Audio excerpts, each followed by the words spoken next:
Hello everyone, Charles Watts here. Welcome back to Inside Arsenal. And as you can see, I'm joined once again by Team News and Ticks for our second of our sort of new weekly show that we are doing. Thank you very much for all the kind comments after last week's debut show. Much appreciate it. How are you getting on, Team News and Ticks? All good? Yeah. I'm all good. Thank you. Yourself? Yeah, not too bad, mate. Not too bad. Quite weak, isn't it? It's been pretty quiet on the football front. Yeah, I don't know if it's because I've started obviously to create content, but it feels like the quietest week ever. I guess before I didn't notice when it was super quiet because I didn't have to fill that void, but now I do. It just feels like there's just nothing's happened in all of football. No, it is really quiet. I think this is that sort of 2-week lull. I think obviously still got like Champions League final and stuff to come. Had the Conference League final last night, but I think everyone else who's finished, everyone's gone off on holiday. Like, Mikel and that, like, they'll use that first couple of weeks. He always does, heads off to Spain, spends some time with his sister, and then he'll come back. And I think, things will start to ramp up pretty soon. But look, you're a busy man, aren't you? I'm talking to you at the moment. You're sitting over in Saudi Arabia. They're working at the boxing. Big night coming up tomorrow. Yeah, Friday the boxing. So Saturday the boxing. Saturday, yeah, I always try and go away when the season finishes. I'm so involved in football during the season that it's usually the moment it finishes. And it's again maybe why it seems quieter, because I'm involved. Like last season, I jetted off to Thailand basically as soon as the season finished. I always try and get away to fill my time, because when I'm at home, I feel so much time with football that I just feel like I just sit around doing nothing if I've got no football. So yeah, try and get all over the place. I'm here now, back next week, and then off to the Euros a few days later. Fair play. I should say when I said tomorrow, it's because, just to flag everyone, we're pre-recording this on Thursday, but it's going out on Friday. So if something massive happens on Thursday night and we have not discussed it in this show, that's why. It's because it's pre-recorded. It's not that we've just completely ignored a massive transfer story or something like that has happened. So recording on Thursday, but it's going out on Friday. And yeah, I mean, fantastic night of boxing to come on Saturday night. Must be looking forward to that. I hear you've been out there networking with some of the guys, and looking forward to a really decent show on Saturday night.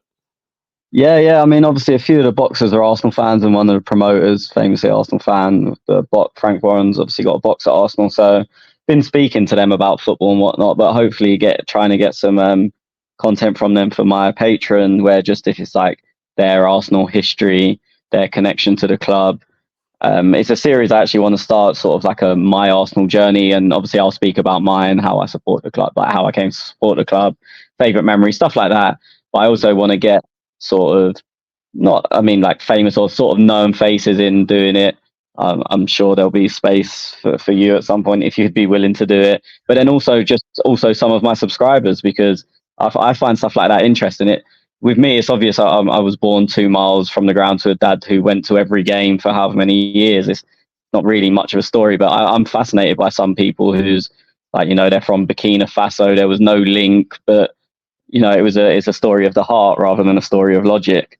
Yeah, absolutely. I love those stories. They're brilliant. Those I'm very much like you. My dad, grew up raised on Hornsey Road, and that's how I kind of got into it. But yeah, finding out everyone else's stories, it's a great way to do some storytelling. So also just the fact everyone, obviously Team News and Ticks is sitting in Dubai at the moment, and so if there is a bad connection or anything like that, or any sort of lag, that is why. So just bear with us if that sort of stuff happens. I mean, there has been some stuff doing around, I suppose. We say it's quiet, but there is always rumours and transfers in around. We're going to get to all your questions soon, but what's your take on some of the stuff that's gone on with Arsenal? We've had Marcus Rashford linked. We've kind of spoken about that on WhatsApp and stuff like that. What was your sort of immediate thought when you sort of heard the Rashford stuff? Yeah, so AFC Camden. This is really hard for me to not use names. He messaged me before he put the story out, asked if I'd heard anything, and I said nothing at all. I hadn't heard anything at all. He put it out. I've tried to chase up a few people on it, and I've had nothing back. But the reality is, if he's correct, then if it is just a meeting between Mikel and the player, there's actually very few people that would know. So it's like there's not many people at Arsenal. No, it's not. It doesn't have to go through the same like it's not like the medical department would know yet, the contracts department wouldn't know yet, because it is just an informal chat if it has happened. So I said to him I had no idea, and you messaged me, and I said to you I had no idea. I've reached out to people at Arsenal and had no response. I've not had it's false, but I've not had anything. Interestingly, another guy who'd sent me a few rumours before, and that they've been right, randomly messaged me. Well, I was already over here, I think, so it must have been Monday night, and basically said a lot of what AF Camden had said. So I don't know if he's just read what AF Camden said. God, not using names is so difficult. I don't know if he just read what he'd said and added his own story to it, or he'd heard it from somewhere else. Mm-hmm. Obviously, this person is not someone that works for the club, and like I wouldn't put my name on something they've said. But it was interesting to me that the sort of fees that they were talking about and the wages and the potential complications were very similar to what AF Camden had said when he originally messaged me and asked me if I'd heard anything. Mm-hmm. What your take on the actual, away from the actual story itself, should something like this happen, and should Mikel sort of actually press a button and try and bring Rashford in? I was going to say I'm on the fence about it. I'm actually not even on the fence about it. I don't fancy it at all. I just think there's a lot to go wrong in that deal. Not saying it wouldn't work, but I wouldn't fancy it. I'd much rather Arsenal spend their money, their wages, and their transfer fees on someone else. What would you think about Rashford coming to Arsenal? I am I'm kind of similar as I was to the Havertz signing, in that I think the potential upside is huge. If you can get the Rashford of last season, that it's a game changer. And in those, like, Man City away is a perfect example. He's someone that can go and win you them games with his individual qualities, pace, his power. He can score out of nothing. But I think there's a real potential. The downside is also like potentially huge as well, is in that he could play how he has this season, be on big money, enjoy the lights of London too much. So I'm really on the fence with it, and it's quite unusual for me. But I can see both, and I think it's one of them that you only find out which one it is when he, or if he, dons the shirt and starts playing for us. I have seen some people well against it, and I've seen some people well for it, and I kind of understand the points of either side. Would it be my first choice signing? No. But I wouldn't be upset if it happened, but I would just be praying that the upside part of it comes true. As I said, last season he was flying. I don't know what he ended up with, but it had to be 20 plus goals, and people were talking about him as one of the best players in the league up until sort of February, March, the way they spoke about Foden this season. So if you could recreate that, I mean, it'd be unbelievable for us. But as I said, if you this season, then it's essentially a waste of time, and money. Yeah, and that's the thing. I think it's such a risk. I think because you just don't know what Rashford you're getting, and given the money, as you say, that it would cost wages and transfer fees, I just think it feels like too big a risk for me. But then I was very similar about Havertz, and I wasn't sure at all about that. And Mikel's proved me wrong on that one. But yeah, I just think the whole thing about coming away from he's a one club boy. He's never been away from Manchester. Suddenly coming down to London on the back of a bad season when everyone's going to be focusing on you, I think it'd be a huge gamble. But yeah, so that's how I kind of feel about it. Elsewhere, I've done a couple of stories on. I've done Emil Smith-Rowe. Those transfer talks are going to start very, very soon between his camp and Arsenal. Thomas Partey, as far as I'm aware, absolutely desire is to stay at Arsenal and not go. I'm pretty sure the desire from Arsenal is pretty different. So we'll have to wait and see what happens to him. But other than that, yeah, it's been a pretty quiet week as we head towards the Champions League final on Saturday. Are you even going to be able to watch that, or are you going to be? Is that at the same time as the boxing? The Champions League final, same time as the boxing.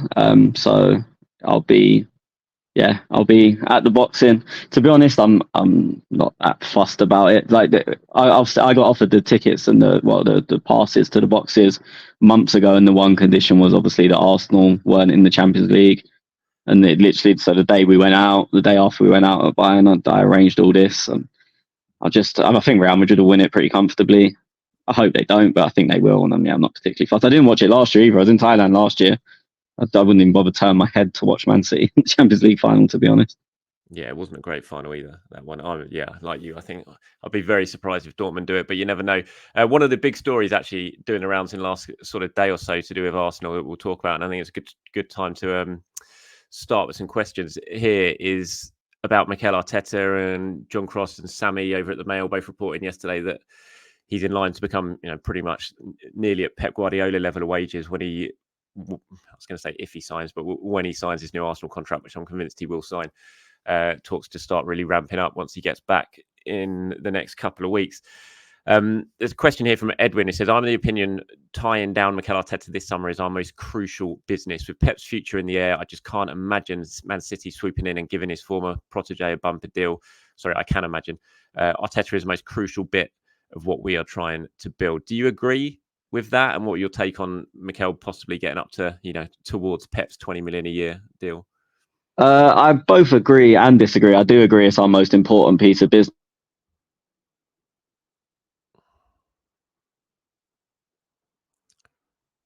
Oh, I think I've lost you there. I'll keep on rambling to see if we can get your volume back while you're doing that. But In, in, oh, oh. you're back. Sorry, I lost you there, mate. You cut out for a little bit. The joys of the links to Saudi. What were you saying from the start?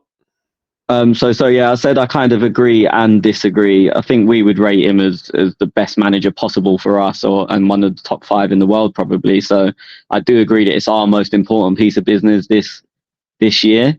But I couldn't see a world really where he'd go to Man City. I know he's been there before as a coach and assistant, but so yeah, I agree that it's the most important to us. If you said we could sign Arteta for 5 years and not sign another player, or we'd lose Arteta but sign, our top 2 targets, whoever you choose they may be, I would choose the Arteta option. But yeah, I can't see a world where he goes to Man City. So yeah, as I said, I disagree with that part of the question, but I think the overall premise is yeah, I think it is the most important thing we can do this summer.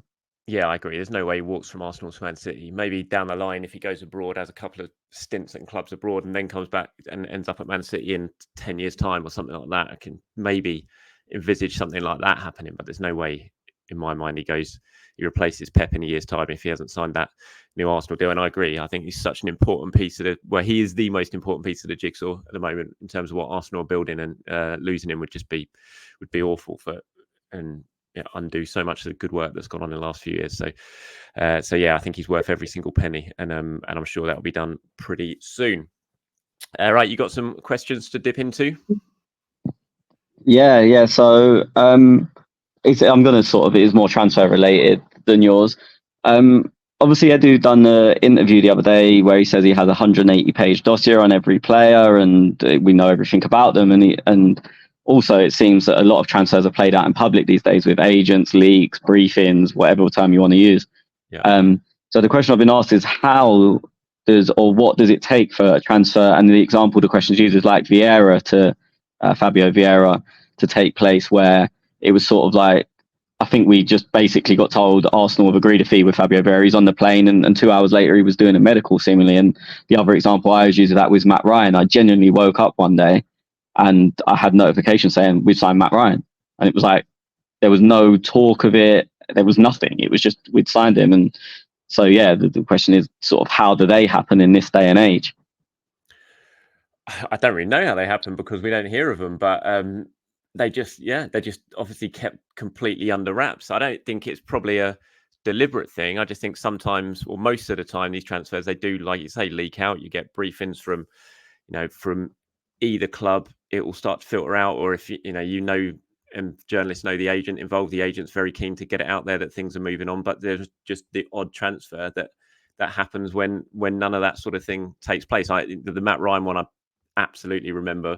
I was sitting exactly where I'm sitting right now, and I was doing something. I was working on something for Goal, I think, at that point, and then suddenly, bang! It just popped up on. So I think someone WhatsApped me said Matt Ryan's just been announced. I was like, what? I mean, it made sense at the time, but that was. And the Vieira one was another one. I remember I was playing golf that day, and I just arrived at the golf club, got out my car, got my clubs out, started walking towards the first tee, and suddenly I seen Arsenal sign Vieira, and I spent the first 9 holes on the phone to various people in Portugal and in England trying to work out exactly what was going on because this fee had been agreed, and I was trying to find out if it was legit and stuff. So there are those ones that just happen out of nowhere, but I don't really think there's a secret to it. I think it's just the fact that for whatever reason, the negotiations have happened very, very secretly, and no one has leaked it. I think it's as simple as that, really. I had a couple of questions actually that were kind of similar. There's one here from Matthew, says, "Great show, Charles and TNT. Arsenal have pulled a few surprise transfers over the last couple of summer windows: Vieira, Havertz, Raya. Who might be another player that could come in that would be a bit of a surprise?" Which kind of contradicts itself, because we wouldn't be able to really say another player who would be a surprise, because the whole thing about surprises is they're unexpected transfers. But it just reminded me of that Vieira one. And yeah, I don't really know there's anything too much more to explain about it. I think it's just the fact that negotiations don't get leaked every so often on certain transfers, or maybe things just happen really, really quickly. Like the Matt Ryan one, I think probably happened very, very quickly for all parties. And sometimes you do hear players say, within 24 hours, suddenly I was on a plane and the deal was done. So there are some transfers that just happen. They are just market opportunities that arise, I suppose. And it has to be wrapped up pretty quickly. Yeah, I think as well, it is a bit like someone the list of examples there, like Raya was known about. I think people, and also not only was it known about, people are taking it from, I think it was Ornstein that dropped the exclusive, but it still was over a week or so before he was actually announced. Whereas the others, as I said, like Matt Ryan and Fabio, they would like, it wasn't broke anywhere. And I guess it's also if people bother to report it, because I think sometimes people will know. Like, for example, João Neves, obviously I have no idea if we're going to get him, but I knew we was watching him, and I think you did as well, from February. But watching a player, we watch hundreds of players. So I wouldn't report that. But then if we would have put a bid in and it got accepted, obviously being a release clause especially, then it would have seemed like it came out of the blue. Oh, no one knew about that. But it's not that. People do know about it sometimes, but it's just not worth reporting. So if I would have known in March, the year we signed Fabio, that we're watching this Portuguese kid, Fabio Vieira, I don't think anyone would have bothered with it. You don't even put it out there, as I said, because you're watching however many players. But then when it gets announced, it seems like a surprise. So I do think sometimes that we don't realise that people do know things. They're just not always worth reporting. Yeah, that is very true. That is very true. I do think, though, the two specifically that were mentioned in Raya and who was the other one? Raya and Vieira. They did genuinely come out of the blues. Like, there's an example I can give, which what you were talking about there. Ben White, when Arsenal signed Ben White, probably about a month before any that ever been reported that Arsenal were even interested in Ben White, I got a message from someone that I know, good contact, who told me something that I was like, oh, Arsenal must be wanting Ben White. But I couldn't stand it up. Like we were talking about last week with like double sourcing things and triple sourcing things. And so I kind of knew in my head, and I was sure that Arsenal were looking at Ben White, but I just didn't have enough proof to put it out. So, I sat on it, and I was hoping I might be able to get it confirmed some way, and then I'll be able to write a story, but I couldn't. And then about a month or maybe 3 weeks, 2 weeks, 3 weeks later, the stories came out that Arsenal were interested in Ben White. And obviously I'm sitting here kicking myself thinking, oh God, I should have just gone with it. But because I didn't have enough to really write it, it was just one of those things, like you said, that you'd heard about, but you hadn't put it out because you just didn't have enough substance to it for you to really sort of genuinely write it as a story. So there is plenty of things like that, like the example you gave. Yeah, well, there was also, so I had one, well, not me, but a colleague, a journalist messaged me last January saying, oh, have you heard of any links to Jorginho? And my reply was not a thing. That it sort of seemed a bit weird, to be honest. And then I think it was the next morning it was announced, and I messaged him saying, whoever's just basically not announced it, sorry, but like whether it was Ornstein, it basically been confirmed.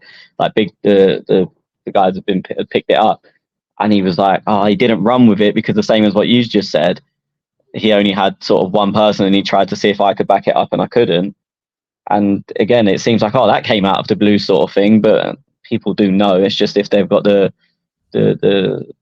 not even the confidence, but they've had it backed up enough to be able to put it out there with confidence and put their name to it.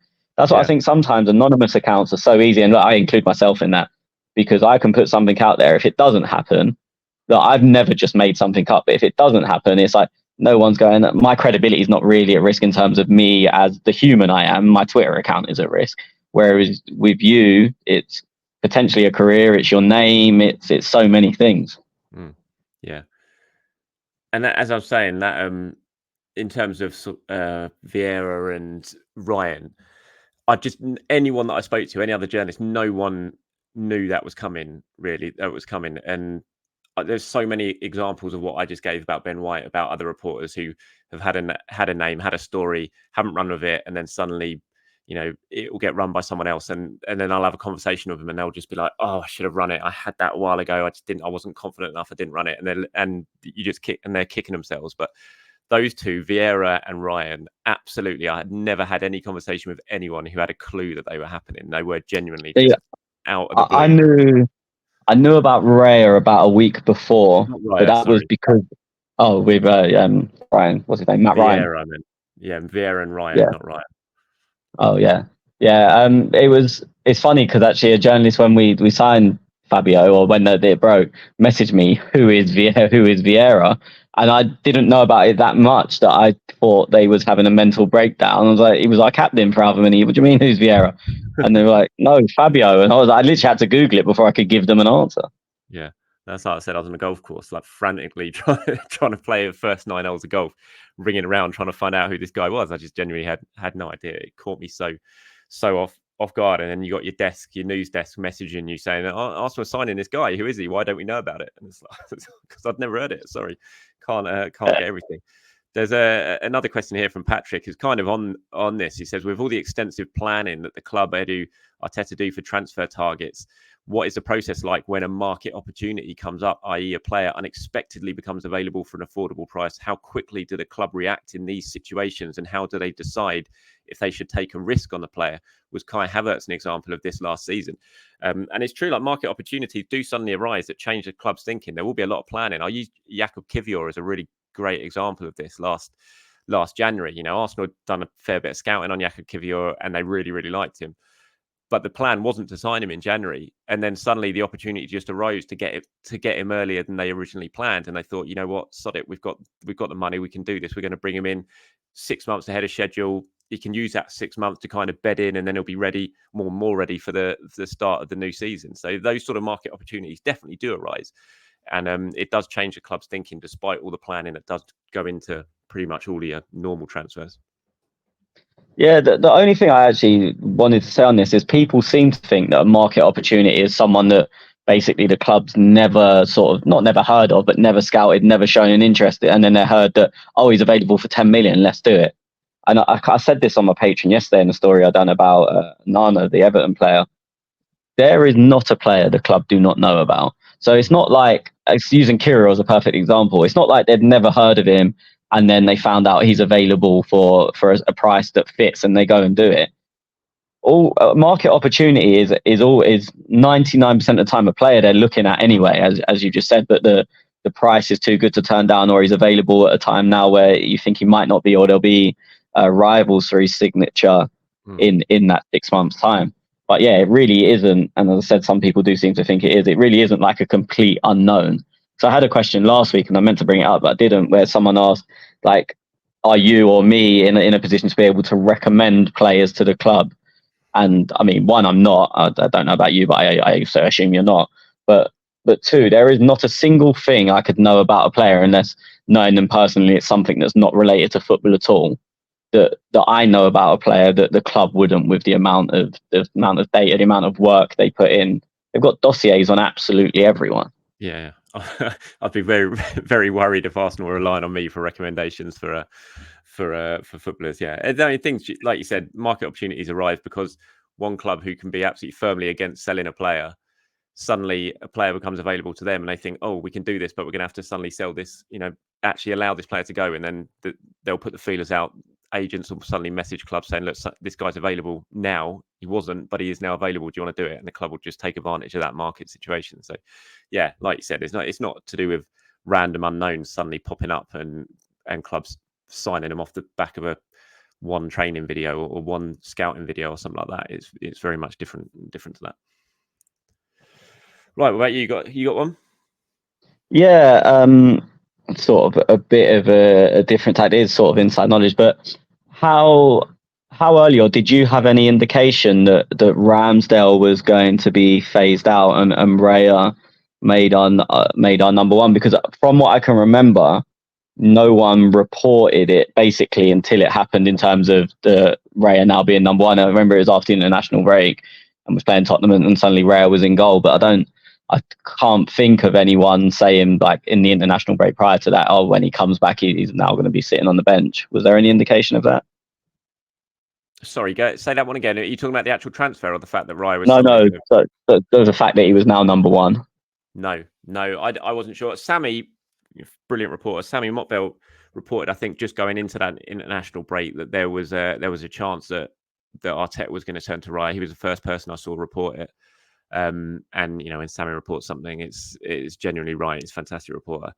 I was surprised. I knew it was going to happen. I absolutely knew it was going to happen at some point, but it happened earlier than I was expecting it to. As soon as Raya came in, I knew it was going to be Arsenal number one. It was just a matter of when, not if. But I thought that the changeover would have taken longer to happen than it did. The fact it happened at the exact same time that it happened with Ramsdale and Leno really did surprise me, especially given the fact that Arsenal hadn't lost a game going into that international break. It was unlike the when I talk about that Ramsdale Leno one, Arsenal had lost all the games and had just been hit for 5 at Man City, hadn't they? And then he made the change, but it was different this time around. So no, it caught me by surprise. But I think Sammy was the first to cotton onto that. So I think someone must have tipped him off at some point going into the international break. There was quite a good chance of it.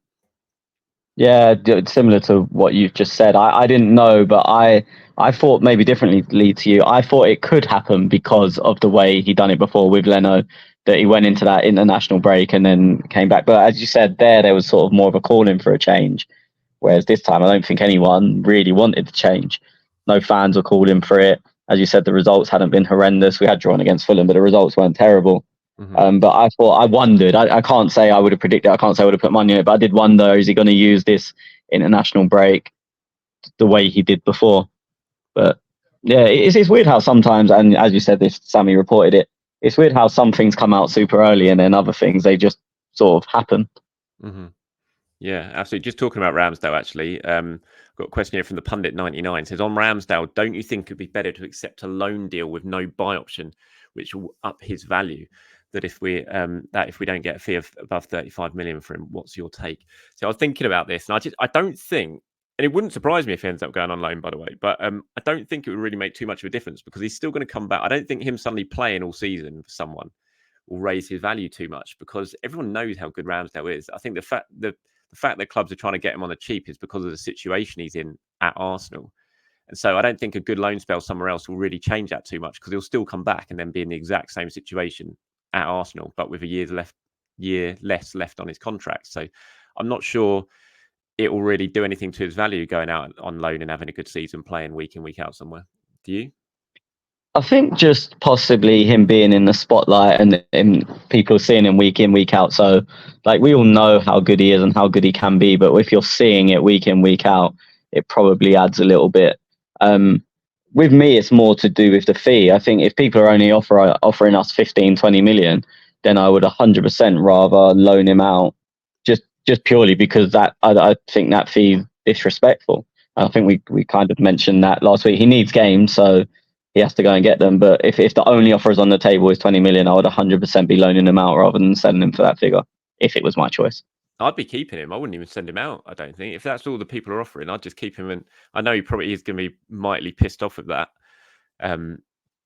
But I'd still just be really, really tempted to keep him, because you're basically going to weaken your squad, I think. Because if you let Ramsdale go on loan, you're going to have to replace him. And I don't think you get a goalkeeper who's as good as Aaron Ramsdale. So you're weakening your squad for the new season.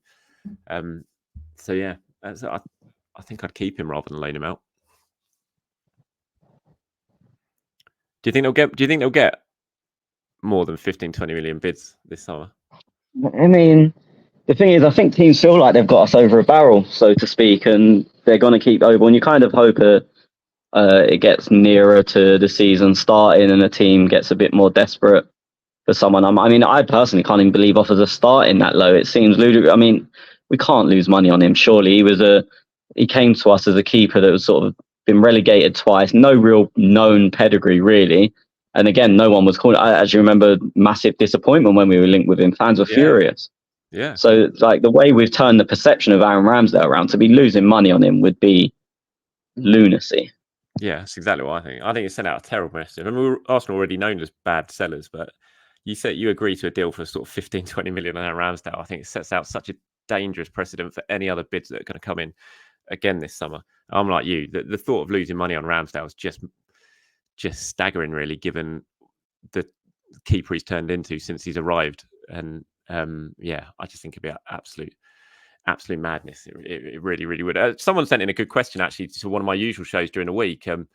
Was saying, don't you think though that some clubs are playing hardball? It's up to Arsenal just to sort of call their bluff a little bit and wait out the season, wait out the summer. Because if someone genuinely wants to sign a good goalkeeper, you know, you look at what I think Sanchez went for 25 million last summer, didn't he? James Trafford was just underneath that. So the clubs did end up paying that sort of money for those sort of goalkeepers. That although they may have Arsenal over a barrel, if they don't sign Ramsdale, they're going to have to spend big money elsewhere on another goalkeeper who's probably not going to be as good as Ramsdale. And so if Arsenal call their bluff a little bit, then they might just raise the offer late on when they realise Arsenal aren't going to bend over backwards for him and give him on the cheap.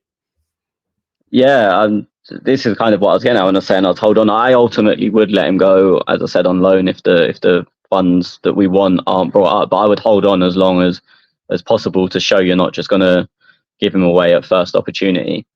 And you kind of, I mean, it's weird now because of the money in the Premier League. Everyone can afford that kind of money. It's not like, as I said, you used James Trafford as an example. He's paid 20 million as a club coming up from Championship, and not like a traditionally rich club. Whereas, like say with your Southamptons, they'll have parachute payments. They've had Premier League money, so for them spending 20 million wouldn't be as big a deal as Burnley spending it. So I would hold on as long as possible, knowing that every club can afford that. As I said, if it isn't forthcoming, I personally would loan him out. But Right, you got a question? yeah, and this is one completely for you because I'm useless with this kind of stuff. We've been linked with loads of change in the backroom staff. Gabriel Hines is one of them I've seen linked quite a bit. Do you have any information on that? And do you know if there even will be changes? It wouldn't surprise me if someone's brought in. I don't know on Hines that. I was checking that out at the time and never got a proper answer on it. I don't see there being massive ones unless something happens with Carlos, who has got admirers elsewhere. And I think I saw there was linked with Norwich, wasn't there, a while back? But there's definitely admirers and people on Mikel's coaching staff. But he made a very big decision when Steve left last summer. There was no, he didn't replace him. He promoted everyone else. He promoted, Carlos, Miguel. They all sort of stepped up and took on more senior roles. And Mikel did that purposely because he wanted to show there's a pathway and he wants them to keep them really heavily involved. So I'm not sure he's going to bring anyone in who's going to really sort of massively change that status quo now, unless one of those guys does go, someone does come knocking and it's a really tempting offer for them. I mean, his coaching staff is massive. You go down Colney and those days on UEFA games when you go down and you watch open training for sort of 15, 20 minutes or so. Honestly, the coaching staff's as big as the playing squad. It's huge. There's so many there. So I don't think there's overly huge amounts of room for anyone else to be added. So it wouldn't surprise me maybe if there's one addition just to freshen things up a little bit. But unless someone goes, then I can't see there's going to be a really massive change, no. Yeah, so yeah, I'm my connections are not brilliant there. Well, it's just saying that's not a question I ask, but I wouldn't be surprised if you look at like Pep and especially, they always done something just to keep things fresh. Right, yeah. Like obviously Fergie had a multitude of assistants who, by all accounts, done quite a lot of the work for him. So I wouldn't be surprised if he does something to just not keep. And it doesn't have to be major. It's just a new voice, fresh opinions. But yeah, I wouldn't be surprised if something like that happens. But it's weird the names coming, as you said, with Hines. So it was sort of, we heard about it extensively. Well, I don't know if it was months, 6 weeks ago, and then it went away, and then there's little mutterings of it again. But I guess we'll just have to see. Yeah, I think, like I said, a lot depends on anyone going out. Like then Albert's been linked with clubs, like I said, Carlos has as well. But yeah, I think if he does do something to freshen things up, it might be one, but I don't think it'd be anyone really sort of significant unless one of the current coaching staff heads on. I've got one here from let me find it for you. Hold on one sec. It might be this one. Let's have a look. This is one from McCormack. He talks about Archie Gray at Leeds. I saw these links doing the rounds yesterday. So he's a versatile player, got lots of experience this year, playing every game in the Championship. What are your feelings about these rumours? I would struggle. Something like Archie Gray, obviously he's been linked with lots of clubs at the moment. I think the fact that Leeds didn't go up, that he's going to continue to be mentioned as a possible target. I think Leeds probably do need to make one pretty significant sale this summer, even with Red Bull coming on board, which was announced today. I'm just not sure Arsenal are in a position where they're going to... If you sign Archie Gray and you're Arsenal, I think you probably sign him and then send him out on loan again, either back to Leeds for a season or something like that. I'm not sure he comes straight in and adds anything to the squad. And given the importance of Arsenal actually really improving their squad this summer, I don't really see something like this happening. I don't know about you. No, I don't see it for a lot of the same reasons you mentioned, but also and I think I mentioned this last week, I always look into the ways things are reported. I think sometimes you can discount a lot of what's being said just by the way it's being. And the report I saw, and maybe there has been others, but the report I saw that said, should Archie Gray be available, then Arsenal and there was about 10 other teams, Bayern Munich, Man United, Chelsea, whoever, would be interested. I'm like, for me, there is so much speculation there that I don't know who wrote it, so I don't want to be disrespectful to any journalist, but for me, that's not a story. That's maybe if maybe. Like there's so many. You're so far away from actually anything happening that I'm not saying it's not worth reporting because column inches have to be filled, but I wouldn't see it as something that we have to start looking into seriously and going, oh, Arsenal are chasing him, because that's so far from what's actually been said. Yeah. I think it's certainly, whenever I look at those sort of stories and I click up and open the page, the first thing I do is look at who's written it. I'll see the headline on like News Now or something like that. Well, that's interesting. Click on it, and if I don't know the person who's written it, I'll pretty much shut the page down before I even read the story, because I'll kind of know straight away if it's legit or not. I was actually trying to find this question, which I wanted to talk to you about. It talks about Alexander Isak. Now, we spoke about that last week, really, so I'm not sure we really need to add too much on it. We said at the time, wasn't it, realistic? Probably not, but if all the pieces fell into place, then it'd be something that Mikel Arteta would absolutely love to do. But he also talks about here the good relations that Arsenal have with Ajax from the Urian Timber deal, of course, 12 months ago, and says, is that going to help with a potential move for Jarell Hato? And I know that you've been sort of in and around this story of Jarell Hato at the moment, how it might pan out, and this is something you might be able to shed a little bit of light on. Yeah, so 100% that relationship will do us favors. But the way we've also, we didn't try and convince him to not sign a new contract. I think we was already speaking to Ajax then, saying we will still be interested. We sign a new contract. We'd like you to get a proper fee for the player.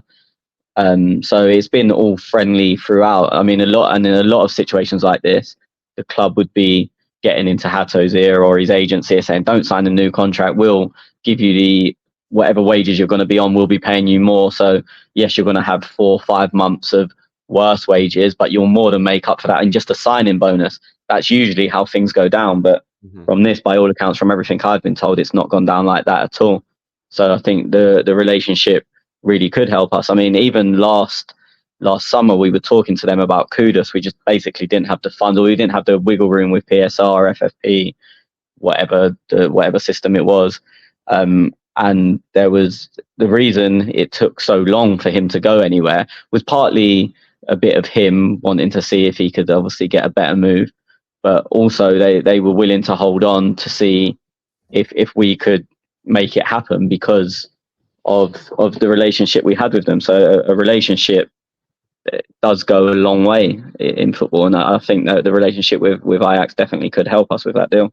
Yeah, absolutely. There's always clubs that you have better relationships with than others, and I think the one with Arsenal and Ajax is definitely a positive relationship. And I think there'll be plenty of interest in Hato, where he's already been linked with a lot of other clubs as well as Arsenal. And if you got Ajax on side when you're sort of entering into those negotiations and trying to win the race for him, I think it can only be a good thing. So yeah, I do think that the relationship could well help with that one if we do try and get that one over the line this summer. Well, they used to, do you remember, I don't know if you remember a few years ago, or probably 10 years ago now, they used to announce strategic partnerships between clubs. And I remember Tottenham and Real Madrid had one, which essentially meant if Real Madrid wanted any of Tottenham's players, they took them, and Tottenham could do nothing about it, or they could. But it was I remember they made a big deal of announcing it, and all it meant is that Real Madrid had played a blinder because they became all pally with Tottenham and gave them absolutely nothing in return. But whenever a Modric came available, it was like, oh yeah, we're your mates, sort us out. And I'm glad they don't get announced anymore because it was a weird period of football. Yeah. But the other side of this actually is it'll be interesting to see if we do anything for Ajax, because again, all relationships are two ways. And at the moment, it does seem like, yeah, we're nice to them and whatnot, but it seems like sort of them helping us out, and as of now, doesn't seem much benefit in being Ajax. No, that's very, very true. I remember speaking to Dick Law, who's Wenger's old, transfer guy, and he was telling me about the Ozil deal and how that all panned out, and how Real Madrid completely went behind Tottenham's back to help us get Ozil and keep it under wraps, because Tottenham had said in agreeing the Bale deal, they're like, absolutely no way can you sell anyone to Arsenal to sort of help finance this part of the deal, because we don't want to make Arsenal stronger. And Real Madrid had made that really clear to Dick Law. And so they had to do it all completely under wraps. And it was on the day that Arsenal were playing Tottenham as well.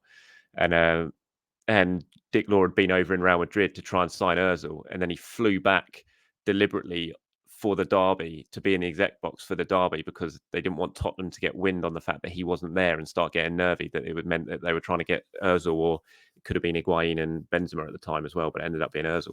And so Real Madrid went completely behind Tottenham's back, despite that good relationship they had with them. So it counted for nothing, absolutely nothing in the end. The club told Sky to picture Dick Law at the game that day as well, but it was weird because obviously everyone remembers pretty much that they asked Wenger about it after the game, and the smile, the famous meme. And it was weird. I don't know if it was because they were told to picture him that they knew something was going on but didn't quite know what. Because I don't believe at that time they actually knew the player. Because I remember going everywhere that was signing a Real Madrid or a superstar. I can't remember the exact wording what it was, and there was speculation about it being this player, that player. And obviously, I think it was actually the next morning that it broke. It was Ozil. No, it was on the way home. It was on the way. I was on the train, on the tube home. On the tube on the way to the game, there was all the talk that Arsenal were looking to do something very late on in the window that could be a pretty special signing.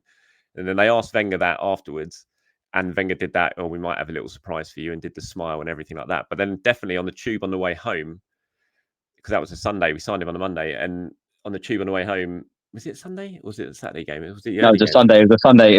It was a Super Sunday. Super Sunday, yeah. And on the tube on the way home, I remember reading Ozil's name for the first time and saying to my dad, "Oh, it's Ozil. It could be. It looks like it's Ozil." And yeah, it was mad 24 hours. That was good times. Are we going to call halftime there? Yeah, I reckon we will call halftime. As usual, everyone, get down into the descriptions below. Got the link for Team News and Tix's Patreon site. We're going to carry on doing the sort of second half of the show on his site, and you can sign up to his Patreon. And lots of you have done that since last week's show, so thank you very much for that. And if you haven't already and you want more of this sort of content, then get down in it. And obviously, it's not just myself and him speaking every day. He'll be updating, or pretty much every day he'll be updating with fresh stuff, and like he says, finding content to do. I know it's a pretty quiet time at the moment, but certainly as the window heats up, there's going to be a lot more to come from him. So thank you for watching. Appreciate your time as always. I'll be back tomorrow to do it all over again. And get down into the description below, find the Patreon link, and head over to there for the second half of the show. Thanks for watching, everyone. See you later. Bye-bye.